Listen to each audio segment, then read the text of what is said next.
80వ స్వాతంత్ర దినోత్సవ శుభాకాంక్షలు తెలియజేస్తున్నాం. మా హ్యూమన్ రైట్స్ కౌన్సిల్ ద్వారా తెలుగు ప్రజలందరికీ కూడా మరొకసారి స్వాతంత్ర దినోత్సవ శుభాకాంక్షలు తెలియజేస్తున్నాం. ఎందరో మహనీయుల ప్రాణత్యాగాలతో ఏర్పడినటువంటి ఈ స్వాతంత్రాన్ని మనం ఈరోజు అనుభవిస్తున్నామంటే ఎంతో గర్వకారణంగా ఉంది మనకు. వారందరినీ కూడా మర్చిపోకుండా మనందరూ కూడా స్మరణ చేసుకుంటూ ప్రతి సంవత్సరం వాళ్ళని గుర్తు చేసుకుంటూ మనలో వాళ్ళు కూడా ఒక భాగమై ఉన్నారని అనుకునే విధంగా మనమందరం ప్రవర్తించాల్సిన బాధ్యత ప్రతి ఒక్క పౌరుల మీద ఉంది. అదేవిధంగా హ్యూమన్ రైట్స్ కౌన్సిల్ ద్వారా మేము చెప్పదలుచుకుంది ఏమిటంటే, భారత రాజ్యాంగంలో మానవుడికి కల్పించినటువంటి హక్కులు ఏవైతే ఉన్నాయో ఆ హక్కుల ఉల్లంఘన ఎక్కడ జరిగినా కూడా మా దృష్టికి వచ్చినటువంటి ప్రతి ఒక్క సమస్యను కూడా మేము అధికారుల వద్దకు కానీ ప్రభుత్వం వద్దకు కానీ తీసుకెళ్ళేసి వాళ్ళందరి సమస్యలను పరిష్కరించడానికి మేము శాయశక్తిలా ప్రయత్నిస్తూ ఉన్నాము.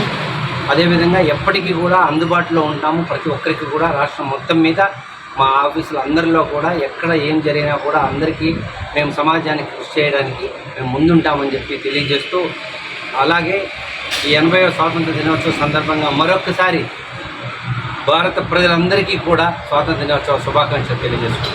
జై హింద్. ఈ స్వాతంత్ర దినోత్సవం సందర్భంగా ఈరోజు హెచ్ఆర్సి ఆఫీస్ నందు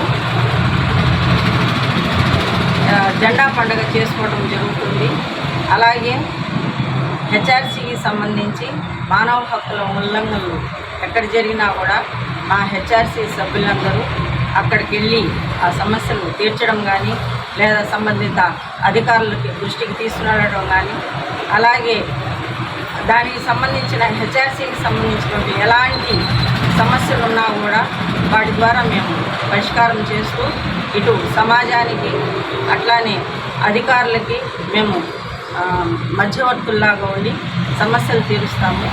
ఈరోజు స్వేచ్ఛ స్వాతంత్రము అనే ఒక నినాదంతో గతంలో మహావీరులు అలాగే త్యాగధనులు ఎంతోమంది పోరాడి సాధించినటువంటి ఈ స్వాతంత్ర దినోత్సవాన్ని ఎప్పటికీ మనము ఆ రుచి అనేది ప్రజలందరికీ తెలియజేయాలనే ఒక ఉద్దేశంతో మేమందరం కలిసికట్టుగా పనిచేస్తామని చెప్పి మనస్ఫూర్తిగా తెలియజేస్తూ ధన్యవాదాలు.